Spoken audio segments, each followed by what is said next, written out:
All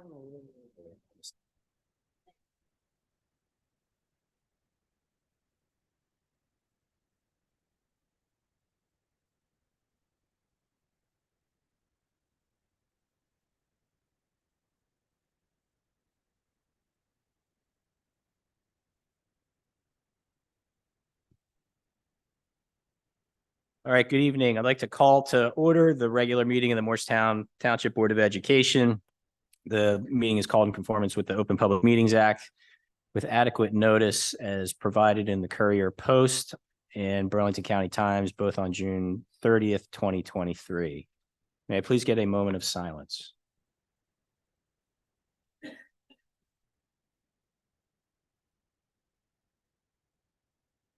Thank you. Please rise for the pledge. Pledge allegiance to the flag of the United States of America and to the republic for which it stands, one nation, under God, indivisible, liberty and justice for all. Could you take roll, please, Mr. Heiser? Ms. Arcaro Burns. Present. Mrs. Barnes. Here. Mrs. Fowles Macaluso. Here. Dr. Myatt. Here. Mrs. Miller. Mrs. Morano. Here. Mr. Weeks. Present. Mrs. McCopolis. Here. Mr. Villanueva. Here. Thank you. Thank you. And may I please get a motion for the approval of the minutes from January 23rd, 2024 for both the regular and executive meetings? Any comments or questions? All in favor? Aye. Noes or abstentions? Thank you. Okay, so Claudine will abstain from the regular meeting? You were there for, okay. Thank you. All right, and so last month we rearranged our agenda to allow our student reps to address us first. And so we're going to stick to that so that we get the best part of the meeting up top. So why don't we start with our freshman liaison, please?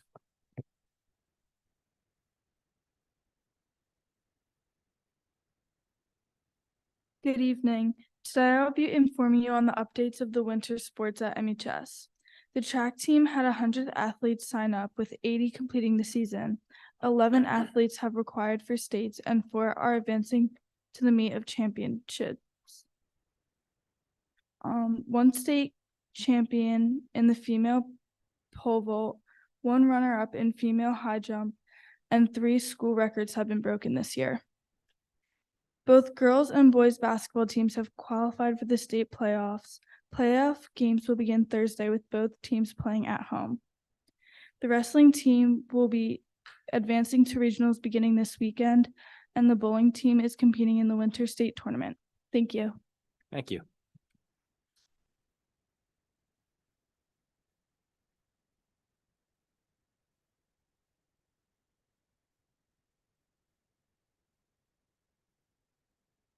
Good evening, teachers, parents, and the Board of Education. My name is Angelo Bajati, one of the sophomore class liaisons, and today I would like to provide you all an update on the MLK Day Love Fair this past January and 2 organizations that attended it that we would like to work with in the spring. As previously discussed, in honor of MLK Day, on January 17th, MHS hosted the Love Fair, which stands for Learning, Opportunities, and Volunteer Engagement Fair. In this year's event, we brought together over 40 organizations ranging from food pantries, women's shelters, environmental groups, cultural organizations, voting organizations, amongst others, each dedicated to enlightening us about important causes related to social justice and community service. Now, I would like to share some information on 2 specific groups from this fair that the MHS Student Council plans to work with this spring. The first is the National Alliance on Mental Illness Burlington. In Morristown, this organization envisions a world where people affected by mental illness live healthy lives, offering advocacy, education, and support.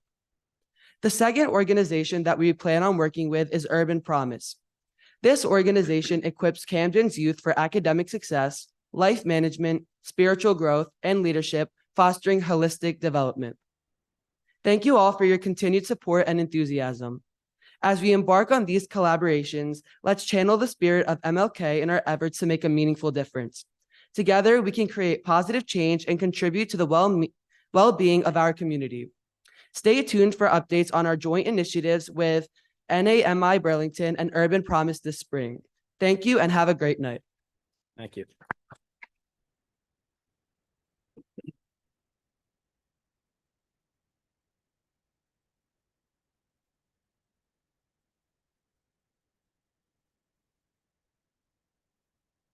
Good evening, board, teachers, and parents.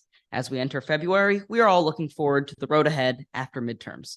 Part of that, for those who are musically inclined, are the spring concerts. Band, orchestra, and chorus all have concerts coming up in March.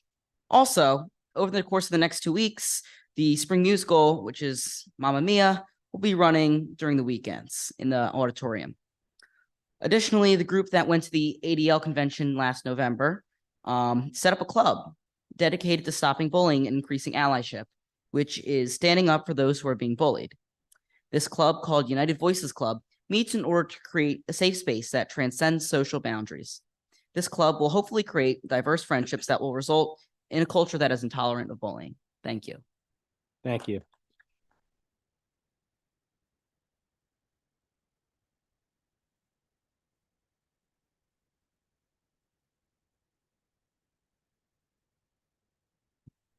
Hello, everybody. I'm Bhavika, the senior class liaison, and life is looking really good for us seniors. We have a lot of exciting things coming up. So first of all, regular decision college applications were due in the early to mid-January, so we're all done with those.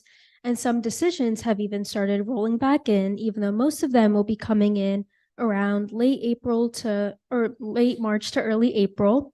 But if you're interested in seeing those, you can make sure to check out our Instagram page, which is mhs.commits2024.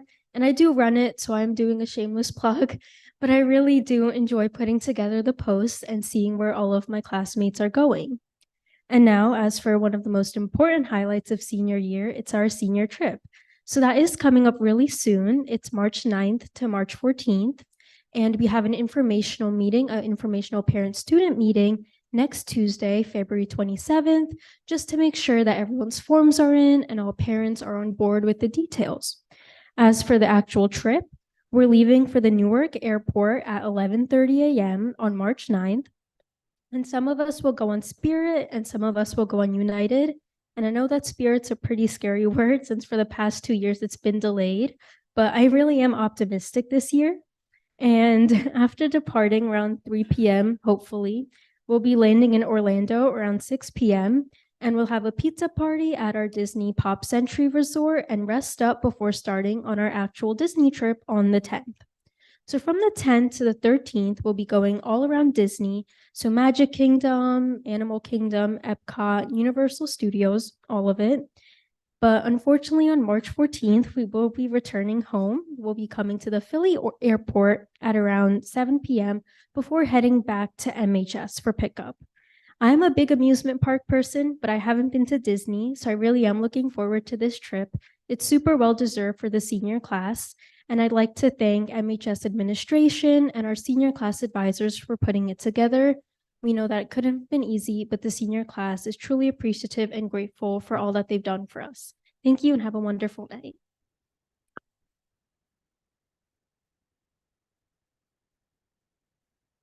Thank you all. I give you all so much credit for standing up here and giving us such thoughtful and thorough and articulate updates on what's going on. You know the drill. You're free to stay or you can take off and head home, and we'll see you in March. And Vavika, we look forward to hearing an update about your trip. Before you guys leave, I did want to mention, I got to spend some time with the student council leadership a few weeks ago, and really just seeing all of you in that environment, taking your questions, getting to know each of you a little bit better, and for you to get to know me a little bit better was really a rewarding experience. And you didn't even read. That was so impressive that you were able to deliver that way. I mean, your public speaking skills are strong. You're all strong, but you didn't read. Well, I wanted you to know I noticed that. You're welcome. All right. Well, have a good night, guys. Okay, so thank you all for being here tonight. It is February, and we are well past winter break and in full swing back at school. There's a lot going on at the board level, and certainly a lot going on with the administration. We will have a budget workshop within the next month where the board will get a preview of the state of the proposed budget for next year. I expect that to happen at some point before our March meeting, because the budget will be up for at least preliminary approval at our next regularly scheduled March meeting. So everybody keep your eyes on your calendar for when we lock in that date. I expect that'll be at 6 p.m. In the evening. It is February, and it's Black History Month. And I think last year for Black History Month, I regaled one of my teachers from Morristown because I think it's good to talk about the history of Morristown and the Black staff and teachers that had an impact here. And I talked about Mrs. Ruby Jean Marshall last year, who was my 7th grade science teacher. And so today I was thinking about Greg Bryan, who was my 6th grade math teacher, who at the time, 6th grade was in this building. This building was 5th through 8th. And Mr. Bryan was one of those legendary teachers that you always were thrilled if you ended up in his classroom. And he was so engaged and so funny. I mean, the bottom line, he was just so funny, but tough. I mean, it's not that you were happy to take his course because it was an easy A.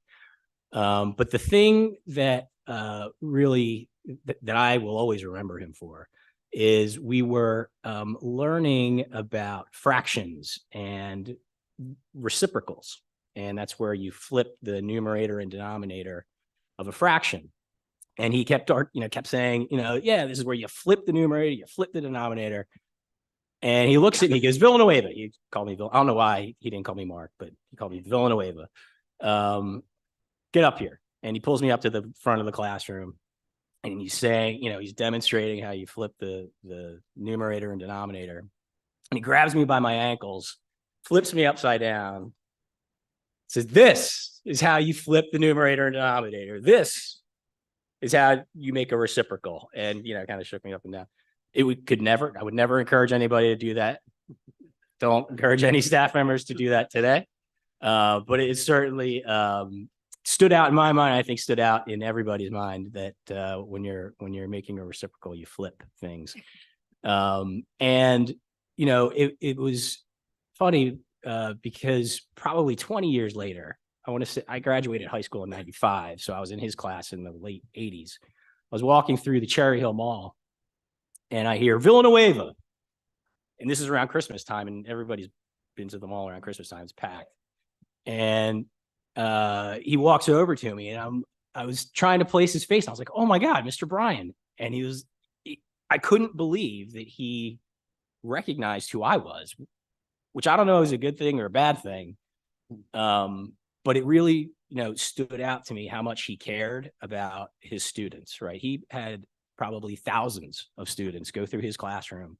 And to take the time to, call me out in the middle of the ball and approach me and talk to me to find out how I was doing was really meaningful, and he had such an impact on so many students' lives and mine in particular. And so I wanted to recognize Mr. Bryan during Black History Month. I was so happy to hear last year, I know he was still a substitute here, and he had my daughter in 7th grade, which was really cool. And he was kind of, poking fun of me with her. So I was happy to hear that. So anyway, I thought I'd take the time for this monthly meeting to recognize an important and significant part of our Black history here in Morristown. So with that, I will pass it off to Joe to talk about the ongoings from the superintendent's chair. That was a great story, Mark. I really appreciate you sharing that. Probably each and every one of us have multiple stories about multiple teachers in our lives that have made a difference.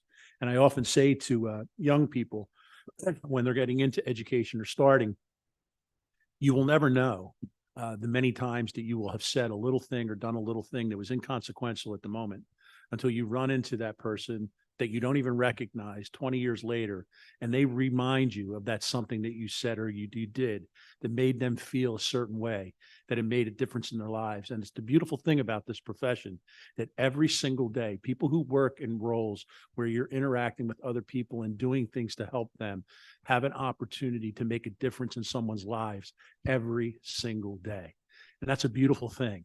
And what's so times hard to accept or to understand it, we often don't know. We often don't know the difference that we make as parents, as teachers. But the fact that you're there, giving your heart, giving your all, ultimately makes a significant difference in their lives. And that's why I've always believed it's still the most noble and beautiful profession on the planet. So having said that, you heard about my ecstaticness of meeting student council. I am excited. I did buy my tickets for Mamma Mia. I did see their presentation in the fall, and I was really very impressed. So it's a cheap date. I'm taking my wife, and we'll enjoy that. And I will encourage you that if you've not seen our folks, our kids at the high school perform, you're missing out. And they're 2 weekends, which is a little unusual for high school musicals to go 2 full weekends. So plenty of opportunity for you to see them.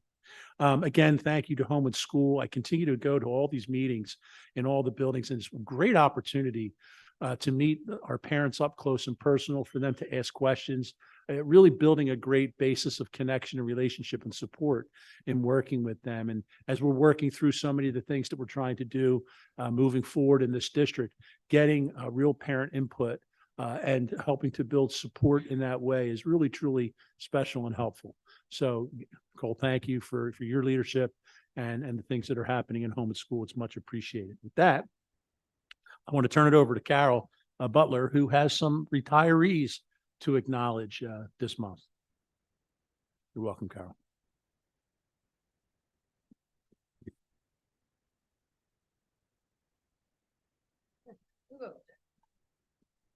Is Karen here? Yes, I thought. What up? Karen Cradley is retiring as a paraprofessional. She worked both at WAMS and at UES for the past 12 and a half years. She has helped support our students with special needs. We appreciate all that she has done with both of our schools. We wish you all the best. Your time here. Thank you. You want to say anything? I didn't know I was going to have to speak, but I think working with children is, like you said, one of the most rewarding things you can do with your life. And I have worked with children for close to 30 years now, and it has been one of the happiest and most joyful times of my life. They give so much, the kids, the staff. It was just a place I always enjoyed going to every day. And some days now I miss it. And I'm thinking in 180 days, I might come back and sub if I can. All right. Thank you for everything. Oh, thank you very much. Good luck. Thank you. Miss Debbie Bento.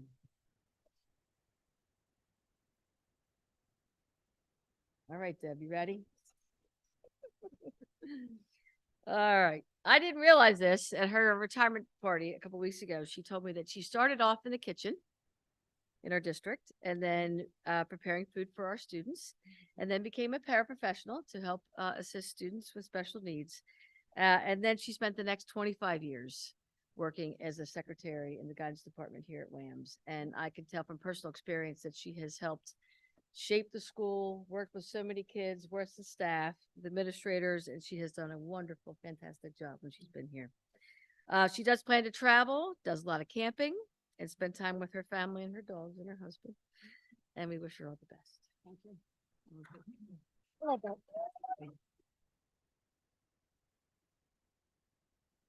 I just want to say thank you to the WAM staff and to all the people I've dealt with over the years. Thank you.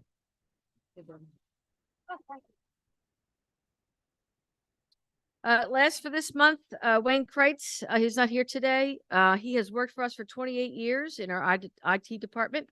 He served as technology supervisor, IT project service manager, and network engineer. We wish Wayne all the best in his new career, which is outside of technology. So thank you, Wayne, for your time. Thank you.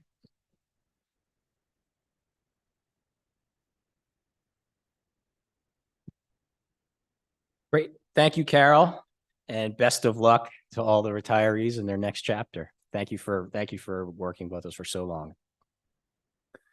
Next up are our board committee reports, and we will start with the ad hoc committee on housing development. So I will report about our meeting this past month in that committee.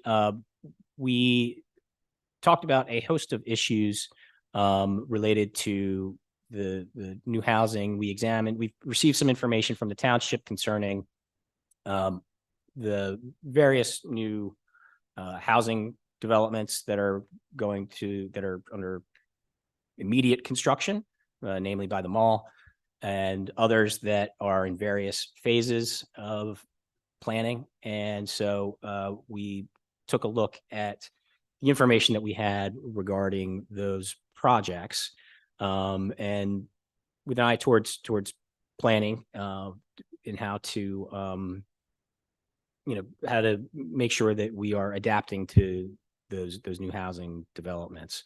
One of the things that we talked about is whether the district should do a traffic study. Mr. Heiser had raised the issue of potentially doing a traffic study to see, how we can potentially improve our transportation with, more traffic in town. And, we discussed the fact that I think the township had done a traffic study just a few years ago, so we may be able to piggyback off some of that work that was done.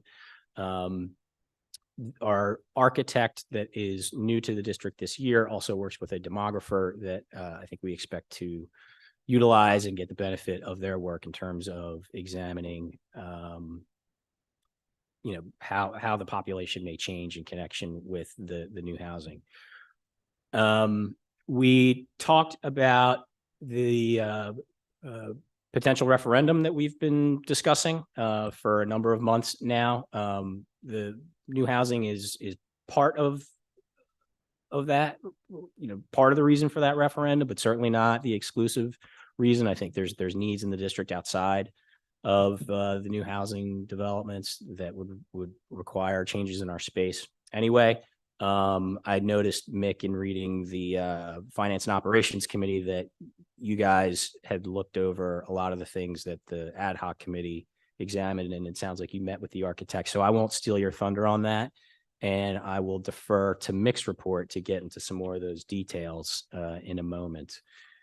So that's it for the ad hoc committee on housing. If anybody has any questions, I'm happy to answer them now or later. All right. Next up is communications from Melissa. Good evening, everyone. The Communications Committee met on February 7th. In attendance was myself, Dr. Myatt, Mrs. Makopoulos, Dr. Tate, Mr. Bollendorf, and Mr. Airy.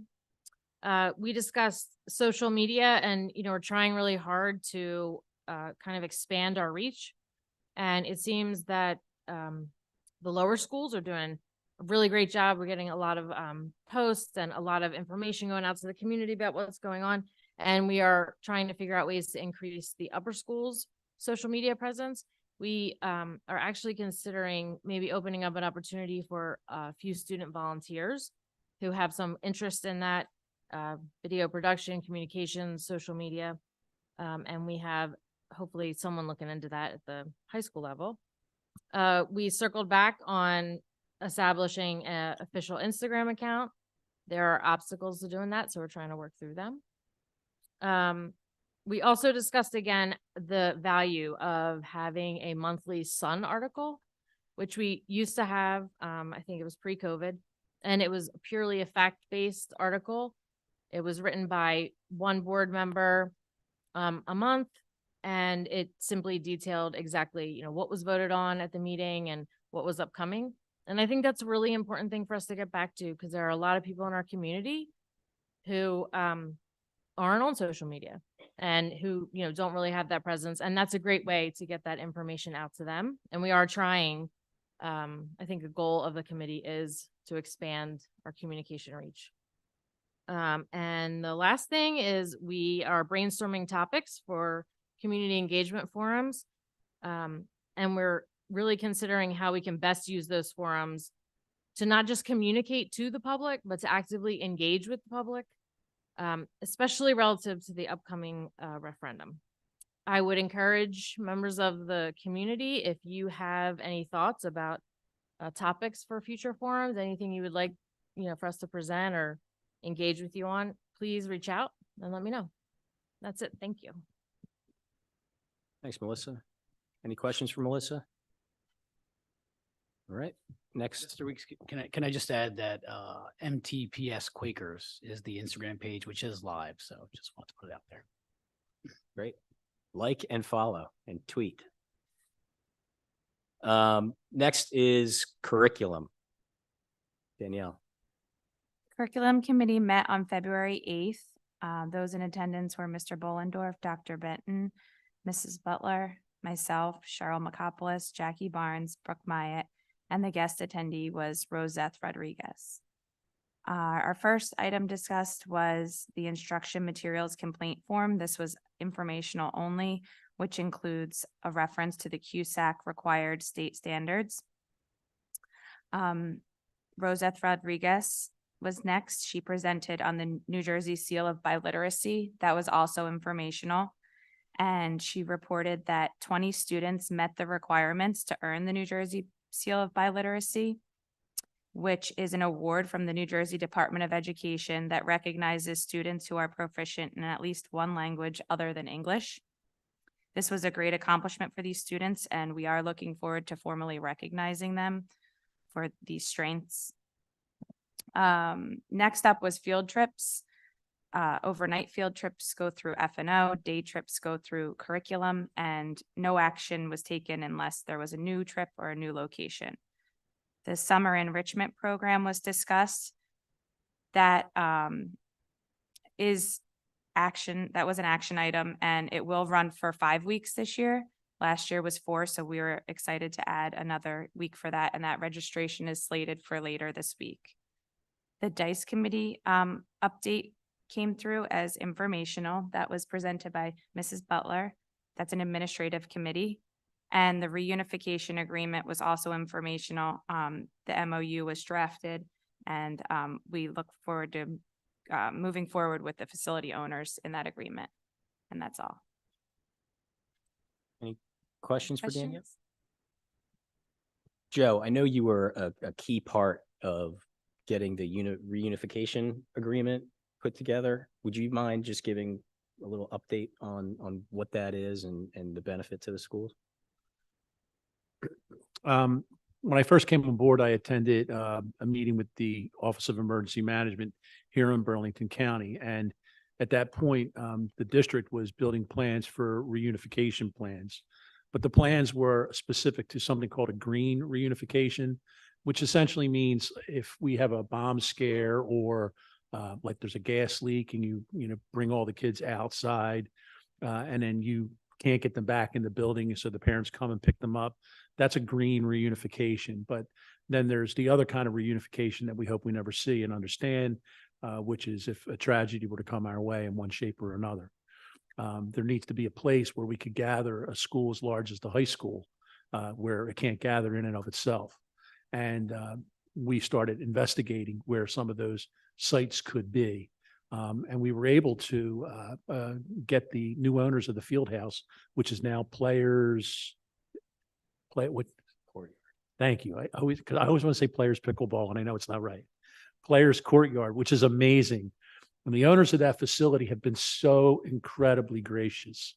And it's really, quite frankly, the most ideal setup where it's situated in that industrial park, how the roads could be controlled, allowing parents in and out, multiple rooms that could be used for multiple things that I don't need to go into detail now, but you need multiple rooms. They've just been extraordinary. So I drafted a similar agreement with Total Turf in Washington Township. They're located in Pittman. So I showed them this agreement and they were all on board. We made some modifications, but it's in front of the board tonight for their approval. I anticipate that approval, and then I'd like to acknowledge the owners by bringing them to an upcoming board meeting. I just think that the community needs to know that you have great people like this amongst you that are willing to put their business out there for the purposes of something of this nature, which is not something any of us want to think about, but it's an unfortunate reality that we need to be prepared. So it's a good thing that hopefully will never be used. So thank you. Thank you. And thank you for taking the initiative to move that ball forward and get us to the place where we are today. Again, obviously we hope we never have to call upon that arrangement, but it really is great that we have that backup measure in place. So thank you, Joe, for steering us that direction. Next up is finance and operations. Mick. Okay, thank you, Mark. So we started off our meeting, which was incidentally held on February 6th. Myself, Danielle Miller, Claudia Morano, Jacqueline Barnes were there from the board. Joe Bollendorf, James Heiser, Jeff Harry, Carol Butler. I think that's everybody. I'm not sure if you were at that one, Karen. You were?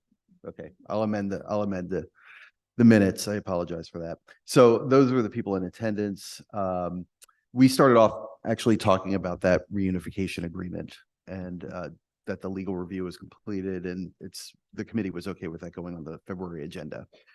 We also continued with the job descriptions that Carol Butler's rewriting for us.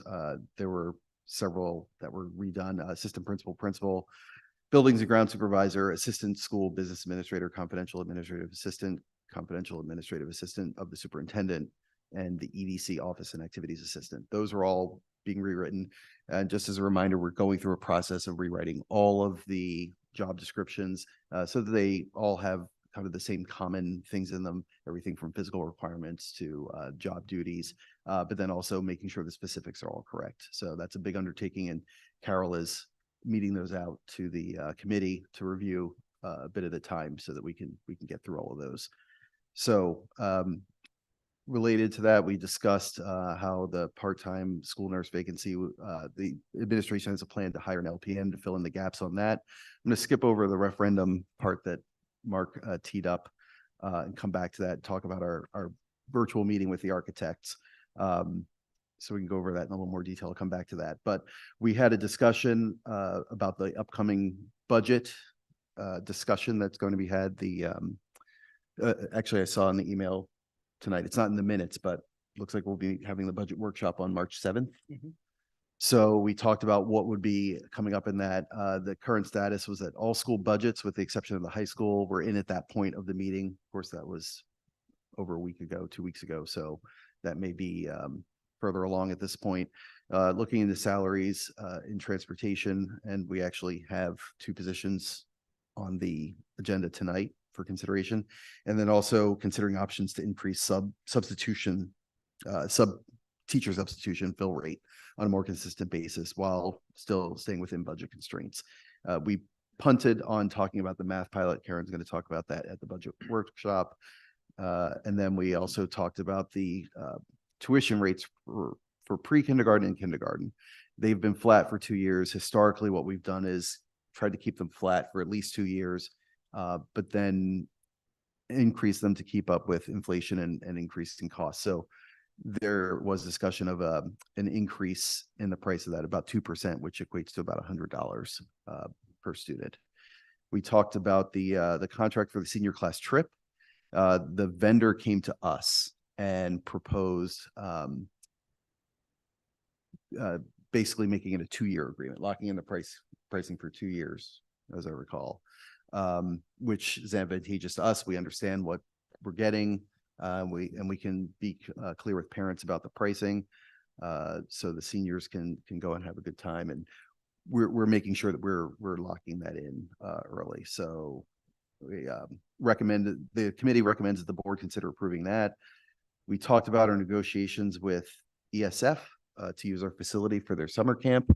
We encouraged our business administrator to continue to negotiate to best meet district goals. So I know that's ongoing. Again, we talked about the options for substitutes, being able to fill those vacancies in a timely and cost-effective fashion. And then we discussed refunding the district's debt, the current debt that we have from the previous referendum. and making sure that we're taking advantage of opportunities to improve the costs associated with that. And then, of course, passing those savings on to our taxpayers and making sure that we can fund our budget well. Going back to our meeting with the architects. So the architects, we have a new architect that started with us because our previous architect decided not to apply when we had an RFP this year. So we had to choose a new architect. They've been great so far. They came in and they've already done walkthroughs of, it was almost every building at that point. It was every building except for the other than the UES, but have they gotten to the UES? Okay, so the walkthrough has been done along with the facilities team, and the engineer was there too, right? Or so, and the principal of each building. So walking through each building, identifying the current state of the building and all the needs there for potential consideration during a referendum, evaluated the parking, fields, stormwater on the high school and WAMS campus. There was a recommendation of doing a traffic study to look at pickup and drop off for WAMS in the high school.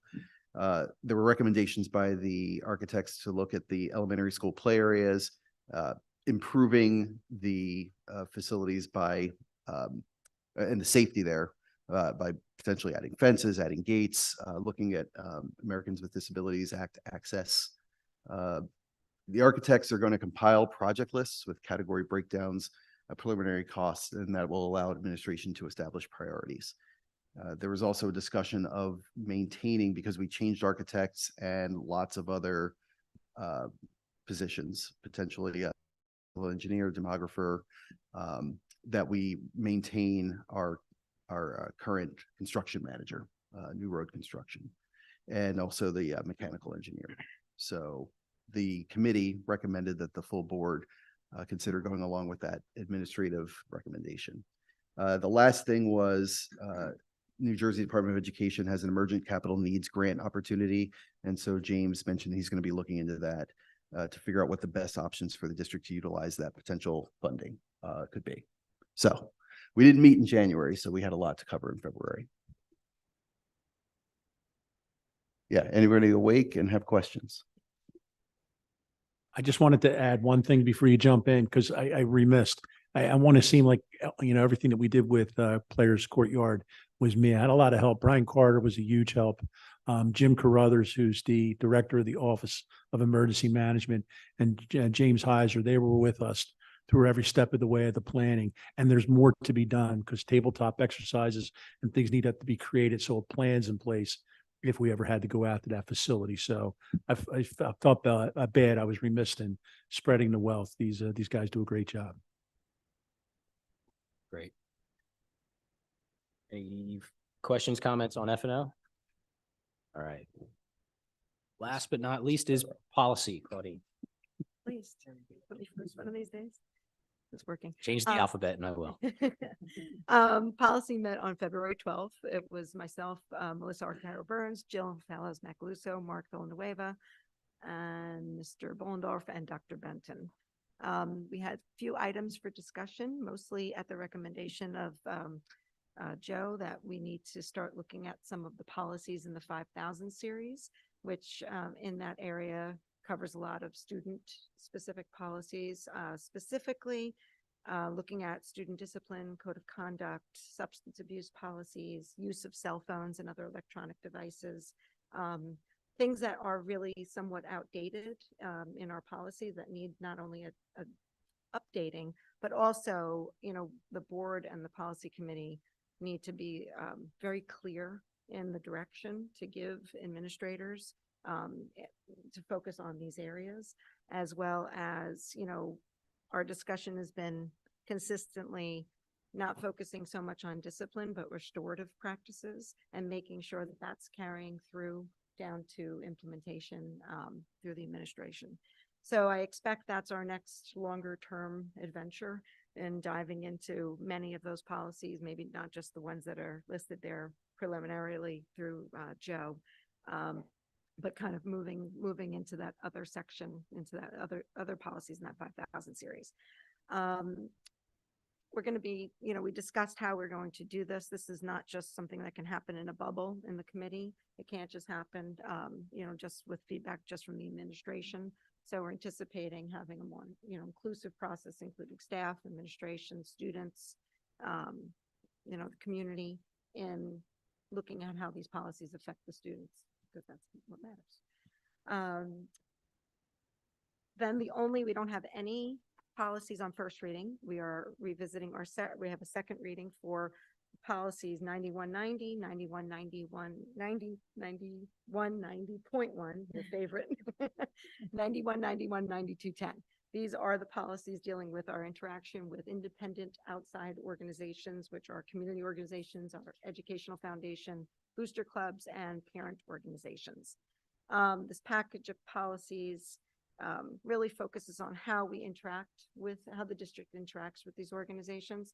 And again, to provide more clarity to the administration and to the organizations, what their responsibilities or their interactions are with us.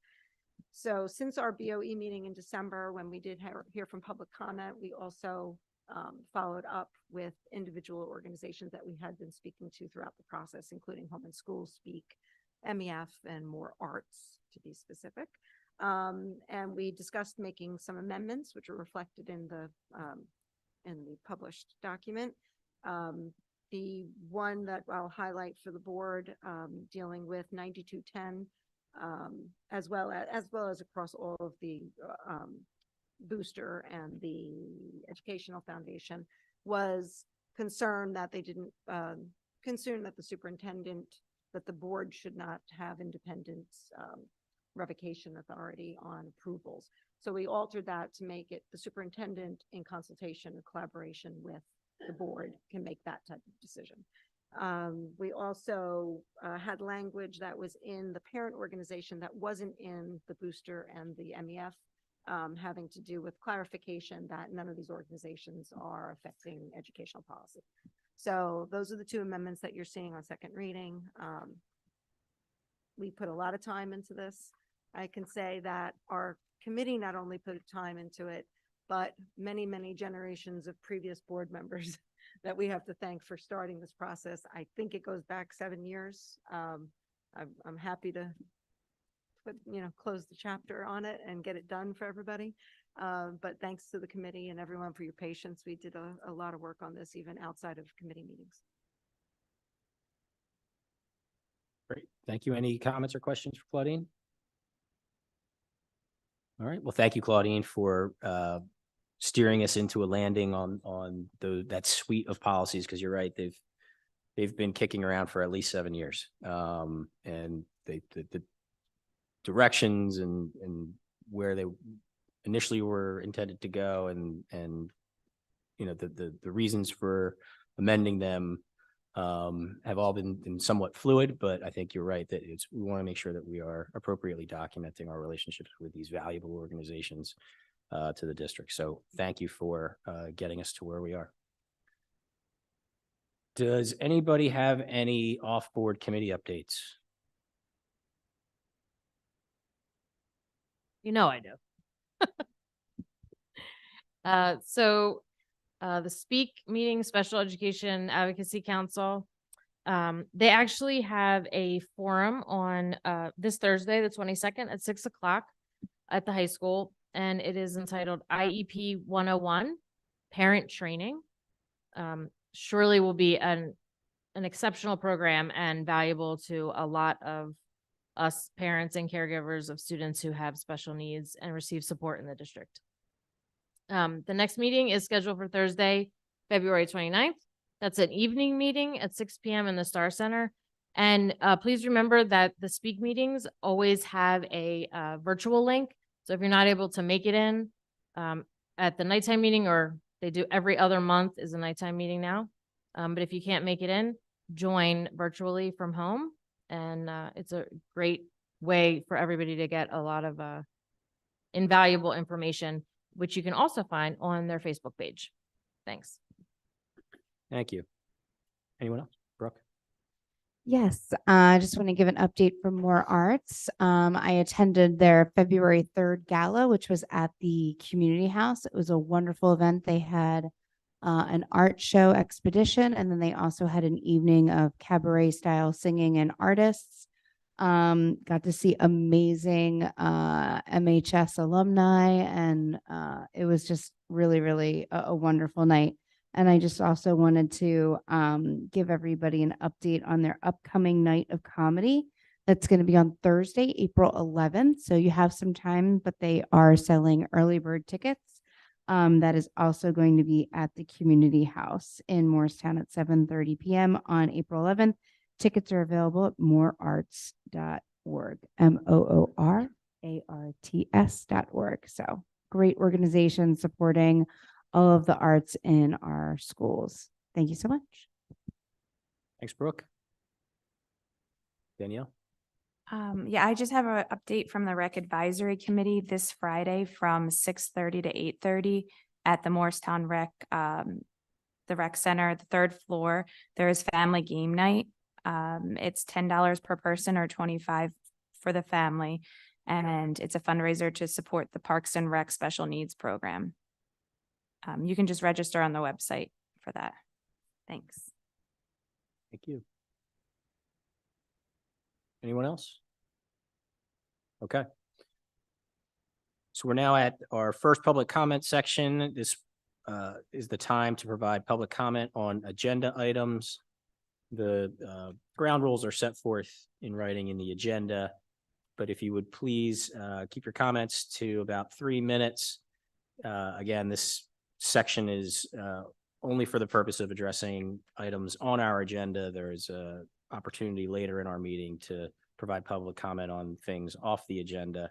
If you wish to make a comment, please approach the microphone now and lead your comment off with your name and address. And may I please get a motion to open public comment? Second. All in favor?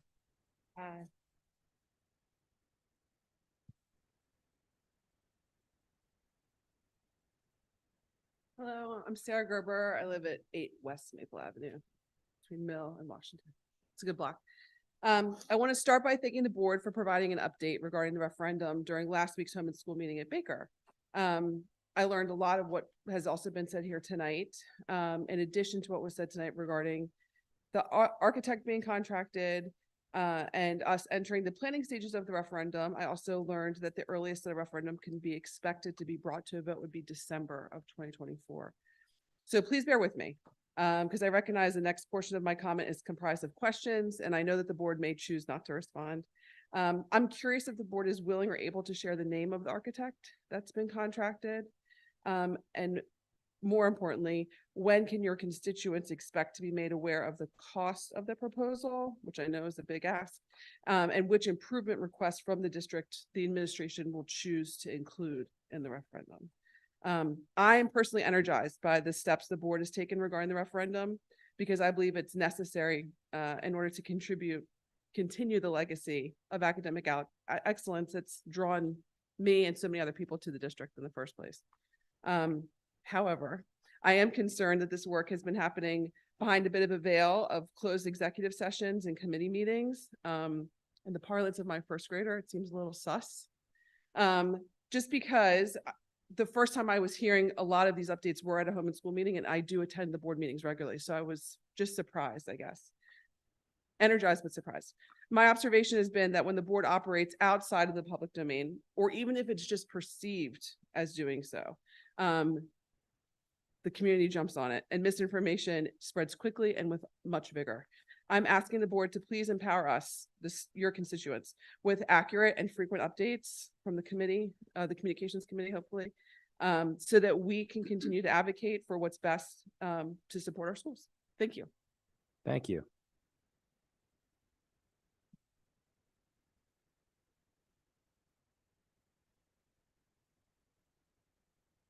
Daniela Riggins, North Washington Avenue, 620.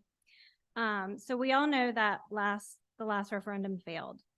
And, you know, the can was kicked down the road, and now it's 5 years later, and we're in the same place we were then with the same spacing issues, along with more imminent population growth coming. I'm hoping we can learn from the previous referendum's failure to ensure that this one passes. I believe that will require strong communication with the community and consensus from the board. two things that were lacking in 2019. I'm concerned that the timing of the referendum is coinciding with our current interim departure, requiring someone brand new to this community to push the referendum forward. Of course, unless the superintendent is hired from within, which would be awesome. But if we do have a brand new super by then, I do hope that the principals will be on board to communicate their needs about why and how the referendum would meet those needs. I know that happened last time, but it was kind of late in the game. And I think that could have been utilized a little more. Let's see. I think we're going to need clear and concise communication from our district leaders. The communications chair at the last meeting and tonight talked about different ways to improve communication, and I really hope that those options will be considered to improve overall transparency. So also the last referendum was not supported by all sitting board members at that time, and I think this really worked against the plan being passed. I'm hopeful this time around that the board can come to a consensus on this and demonstrate confidence around the plan to the community. Thanks. Thank you. Anyone else? All right, may I get a motion to close public comment? All in favor? All right, thank you. And I'm going to break the rule, but since the two public comments were related, obviously, to the referendum and communication and timing, I'm going to speak to that, and I encourage anyone else that has anything to say to speak to it as well. Thank you for your comments. It's very important for us to hear what your perception is in terms of how we are communicating it. And I appreciate that and value that, because we want to make sure that we are communicating what we know in the right way. I'll say this from my own personal perspective. So I have tried to put out the notion that this may be coming.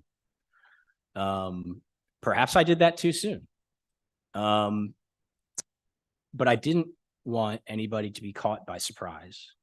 And just to be blunt, the sausage is still being made, and the board hasn't been presented with any options, any concrete options. And that's simply because it's a matter of a lot of due diligence. We have the benefit of all the information that we gathered in 2019, and we continue to develop more information. And we've got a great set of fresh eyes in the architect. And James, I'm embarrassed to say I forget the company's name, but Freytag is the name of our new architect that joined us this year. So it's a fresh set of eyes to look at our facilities, to hear from our principals and administrators on what the needs are, and to make sure that what is put forth, the options that are put forth, are all appropriate, very well thought out, and we want to get feedback from the community. Now, the timing, so Melissa had mentioned that we want to put together a community forum to talk about this. And so the timing has to be right. And we're not there yet, right? I don't think personally that there's value in, say, next week having a forum where we don't have much more to report, quite frankly. And so I think to make the best use of your time and everyone else's time, we need to be in a better position where we know more and are in a position to meaningfully gather your comments so that we can take those in and evaluate really what the appropriate next steps are. Ms. Gerber, in terms of cost, we don't have that now. We just don't. And so, but once we have a better sense, that's certain. I mean, we're going to be asking for the community to vote on this. And so you will know exactly what the cost is of what you're going to be voting on. So when that information is available, we will get it to you. I can assure you of that. I think I covered your questions, but it is a delicate balance in terms of making sure that the community is aware that this is what we're working on. It takes a lot of time, and believe me, I get it. It's frustrating, right? Because it's like, okay, we want more. We want to know more what's going on a day-to-day basis. You don't. You don't want to know what's going on a day-to-day basis because the board doesn't know exactly what's going on. That's not our job. Administration is working extremely hard in gathering the information and identifying what the needs are so that they can present something to us that is viable and will be in the best interest of the districts. In terms of timing, I hear the concerns and I agree with them. On balance, for me, we need to take the time to make sure that this is right. We need to be absolutely confident that this is right, or at least the best that we can put together. And there's things just in addition to the due diligence that we're doing, there's regulatory approvals and things that we have to do with the state to get funding. And there's a lot, I mean, it's government, right? There's a lot of red tape that we have to go through that just takes time. And so I hear you. I absolutely appreciate your timing concerns. We don't know exactly when. If we don't know if, number one, it's going to be put forward.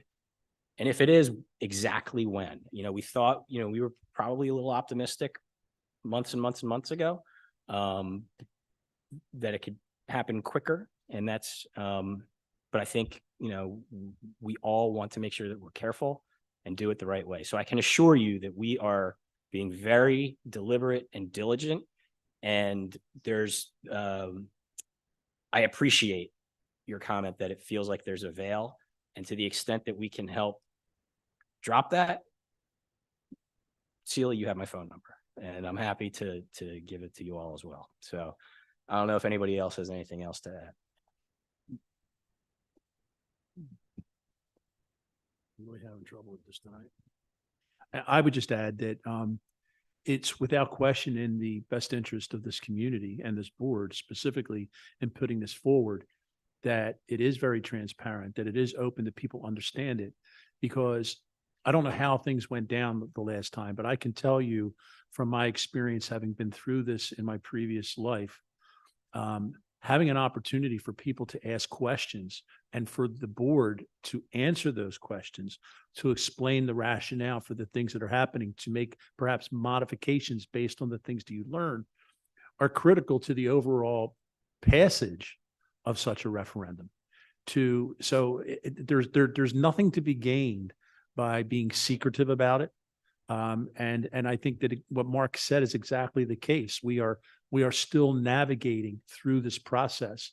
And there was a deliberate decision made to start openly talking about that this is something that is likely to occur, as opposed to doing all this work behind closed doors, saying nothing about it. And then when we have a plan in place, bringing it to the table.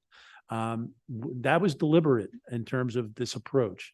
And I think it is the right approach. And I appreciate the fact that you're laying your questions with support of what it is that needs to be done. That's awesome. And we'll be tapping into that, I can assure you. But I think that there's more to come, and we're all anxious. We all want to learn more. We all want this to happen faster than it is happening. But it will happen, and the information will come forward, and those that want to be involved will be involved. People that have questions, those questions will be answered. All right. That's the best that I can say for you. So just be patient. And like Mark said, if you have specific questions, pick up the phone, send an email.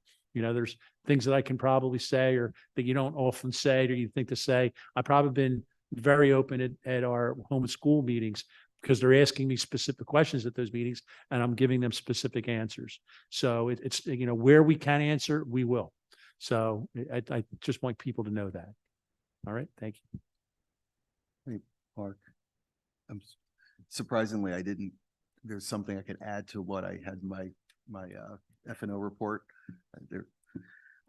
Because I touched on it and I think it goes to part of the question there. And that's that our previous architect, the reason we have a new one, I somewhat mentioned our last one didn't apply to our RFP. Every January we reapprove. So the new company Freitech was approved at our January reorganization meeting.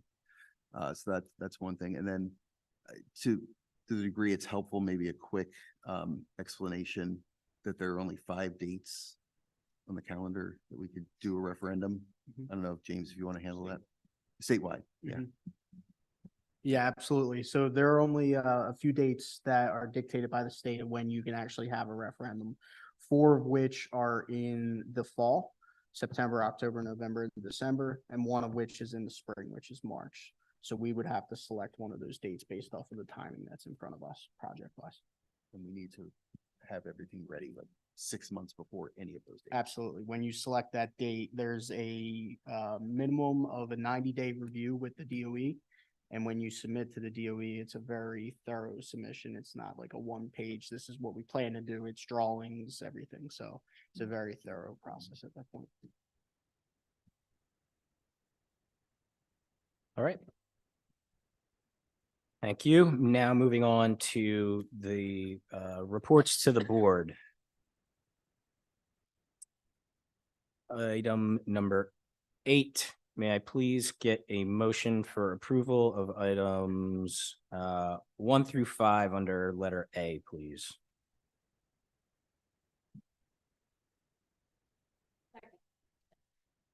Any comments or questions? All in favor? Noes or abstentions?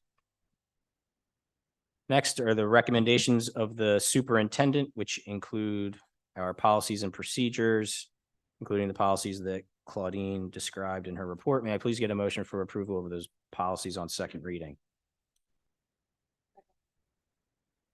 Any comments or questions? All those in favor? Noes or abstentions? Thank you. Educational program and the items listed under that section. May I please get approval for items 1 and 2? Any comments or questions?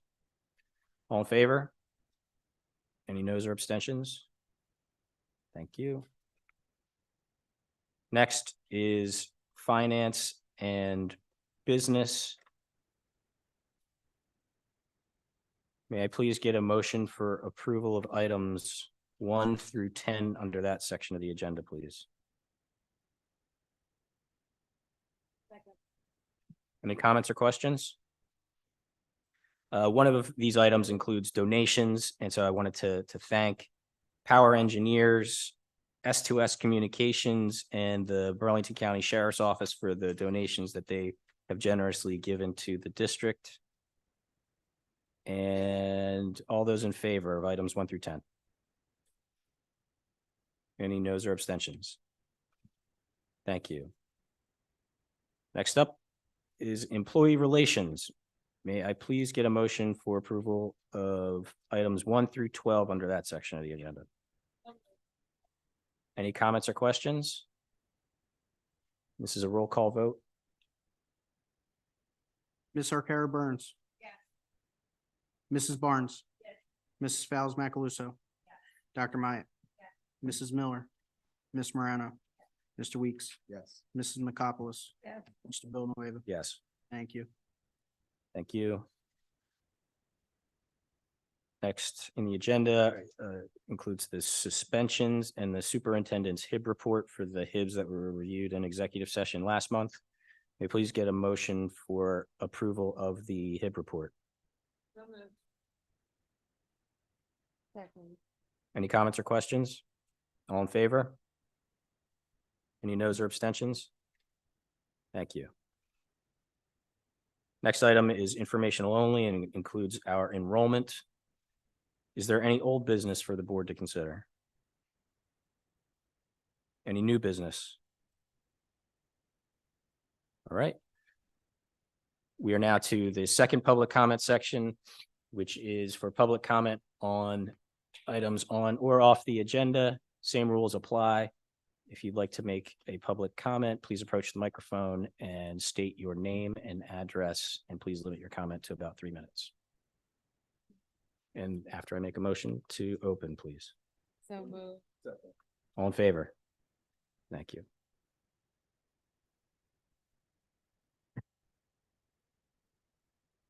Hi, my name is Kim Warren and I teach at the high school, and I would like to commend my colleagues at the UES. This month, they celebrated random acts of kindness during the week of February 12th to the 16th, the students got to dress in hats, school colors, pajamas, and other spirited related gear. Teachers also celebrated kindness through activities in social emotional learning during the morning meeting. And the word of the month is perseverance. Students were encouraged to use perseverance by making goals and working towards them. Also, the fourth graders participated in fourth grade bingo after school on the 9th, and the parents and the teachers helped cheer the students on. Thank you.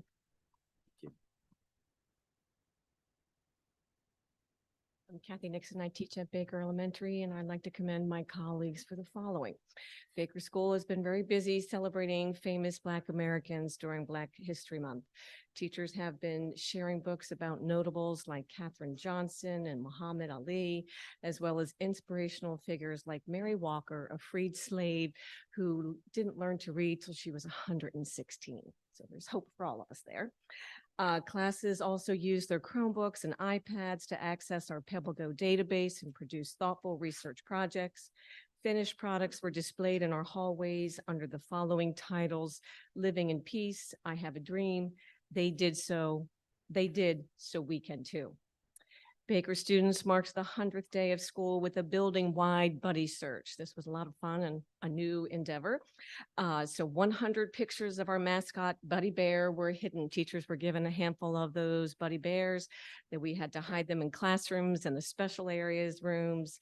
And children were delighted when they found a bit of Baker Bear that was then part of a bulletin board for the 100th day of schools. So it was a lot of fun. Baker Bears are 100 days smarter and ready to finish the year strong. Next one is kindergarten students celebrated the 100 days of school by doing enriching activities to help build number sense. For Valentine's Day, the children made cards and the room parents delivered to local nursing homes in Morristown as a random act of kindness.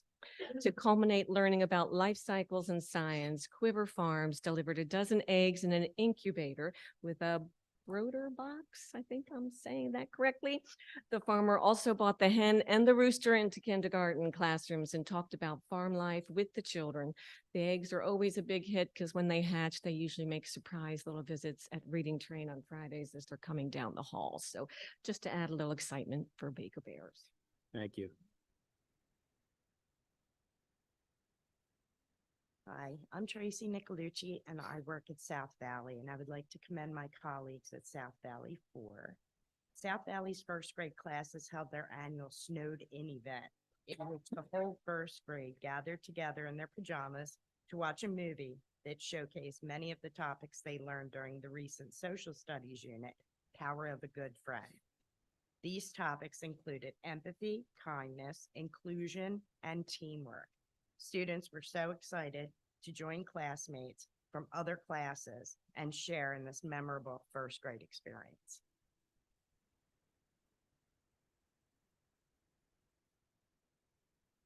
Hi, my name is Linda Gorski and I work at the WAMS Middle School, and I would like to commend my colleagues at the middle school for the 9 WAMS students under the direction of Mr. Smith that were selected for the Western Burlington County Honors Band. The Student Council ran its first Valentine's Candygram sale to raise funds for student body activities. The sale was a huge success with over 1,000 candygrams sold. For Black History Month, Mrs. Gore's language arts students wrote research essays and created a beautiful mural that graced the hallways of WAMS. Also, congratulations to the WAMS Math Counts team on their stellar performance at the regional competition coached by Tara Cortman and Heather Trapani. 12 WAMS students took 1st, 3rd, 4th, 7th, 8th, 9th, and 10th place. A team of 4 WAMS students took 1st place in the team competition. Of those students, 6 of them will advance to the Math Counts state finals in March.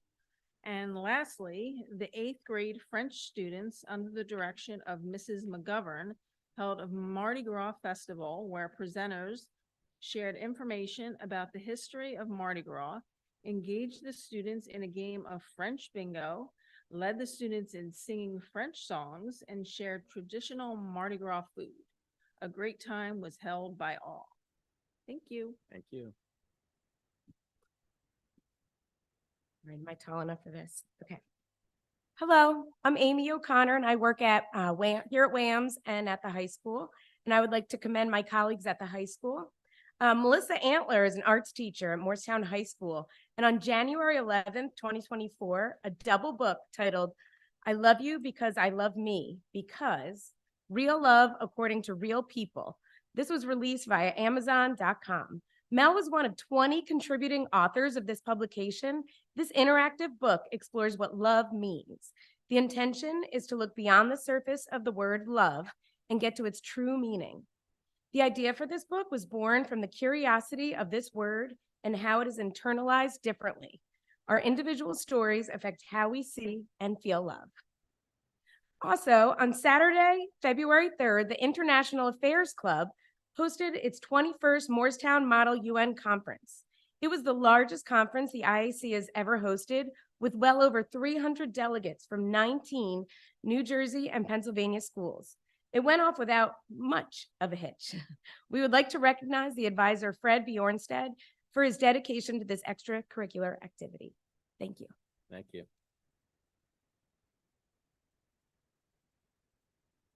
Hello, I'm Jessica Noguera, and I teach at Morristown High School, and I would like to commend my colleagues at Roberts. The month of February is very busy at Roberts. They're celebrating the 100th day of school. Kindergarten students sang a song about celebrating the 100th day of school.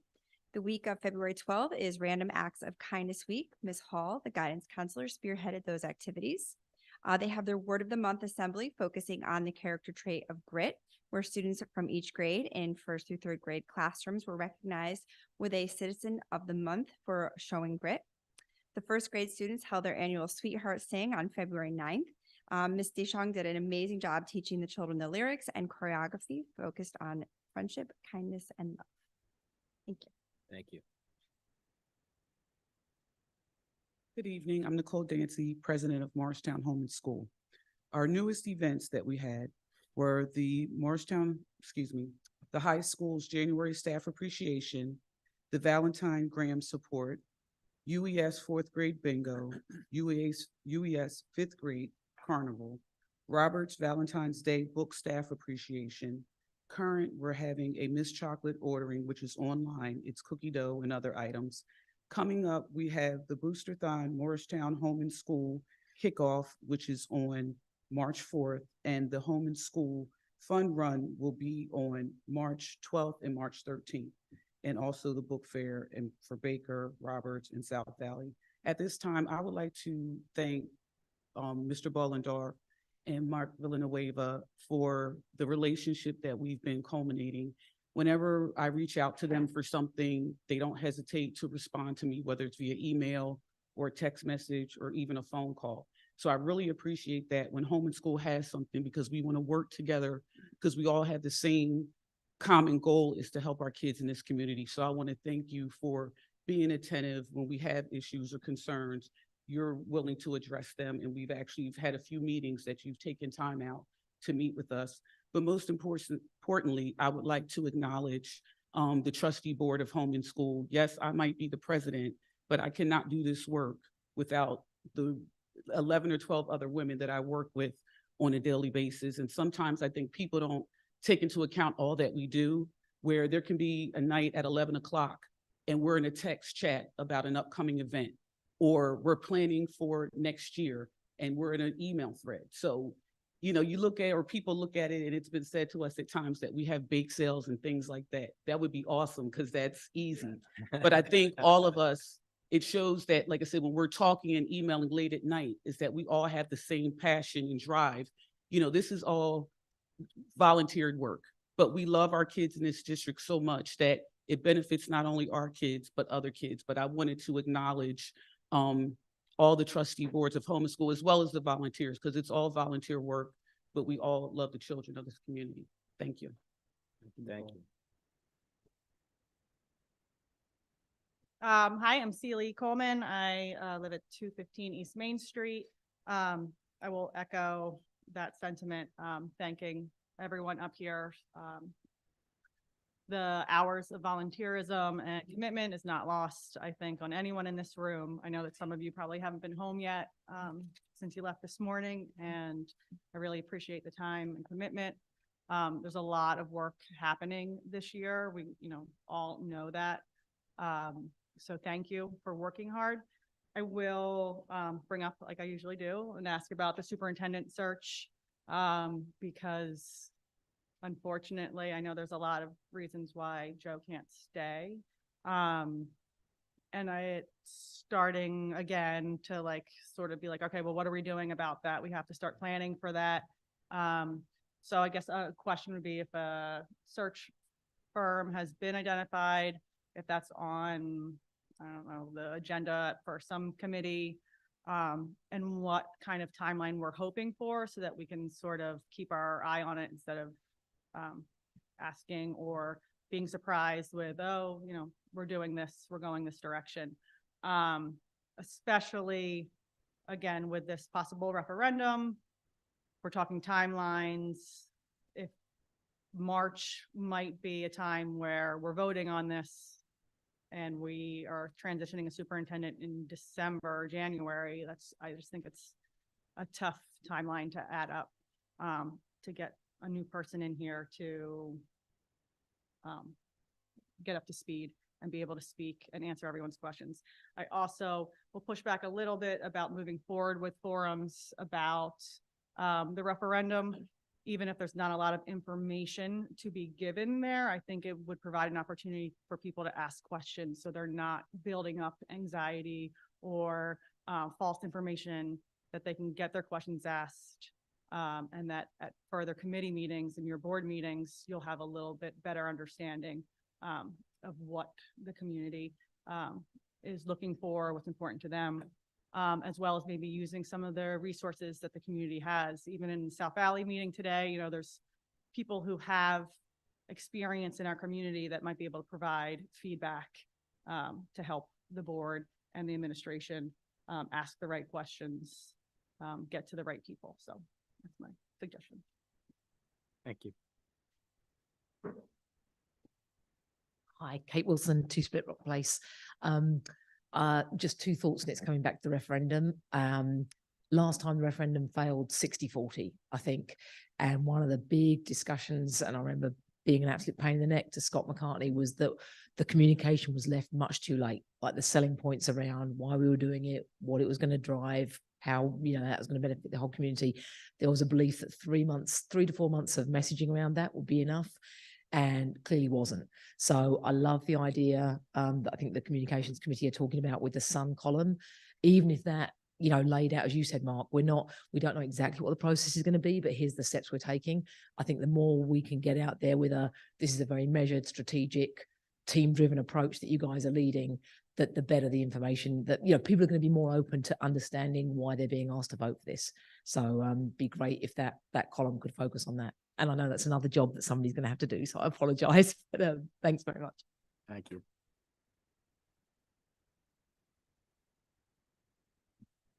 Hi, Lisa Trapani. Also from the high school, I'd like to make one recognition that Spring Williams, who is a science teacher at the middle school and now at the high school, will be honored at the NJEA Celebration of Women. She was one of 3 educators chosen in the state to be honored for her work with her foundation, Inspiring Life, which is an organization dedicated to helping women who have been diagnosed with breast cancer. The foundation supports women and their families throughout this difficult journey. She has involved students and the community in Morristown in her foundation. We are proud of her work and this honor as one of 3 women to be recognized in the state. She has had several events. She had one at the Morristown Library, and she's also has a grant to do one in the spring, which she has involved staff from Jefferson Hospital and some other Philadelphia hospitals in having an involved workshop with students and families. So when that comes up, I'll make sure that that gets out. I would also just like to reiterate to the Home and School Association, Nicole particularly, thank you for everything that you do. Usually we make a list, and in June, May or June, we go through all of the things that Home and School has done. It's a very lengthy list. And we are also grateful for everyone who participates with Home and School. And lastly, I have at several board meetings offered also to serve on a committee for the referendum. I've said that at any of our district-wide meetings that we have members who live in the community, who are also parents, whose students go to school here, who would serve on any kind of committee. And I would like to echo the sentiment, the sooner the better, because I agree with Mrs. Wilson that whatever the issues were, there were definitely issues as to why the previous referendum did not get passed. One of them was communication. So I think the more the better. And even if it is not, exactly what the plans are, which I understand completely, I do think communicating more often and more frequently is the response. Thank you. Thank you. All right, seeing nobody else approaching the microphone, can I get a motion to close public comment? All in favor? All right, so for the good of the order, I'll address a couple of things quickly. Ms. Coleman, you commented about the state of the superintendent search, and I intended to, but neglected to say something about that in my opening remarks. So thank you for reminding me. We are putting out a request for proposal for a search firm to assist us in our search. And so I don't want to give concrete timelines, but I expect within the next month or two that we will have selected a search firm, and that will be on our agenda for approval. And then sort of the timing and how the search is conducted will depend in large measure on the recommendations from our search firm.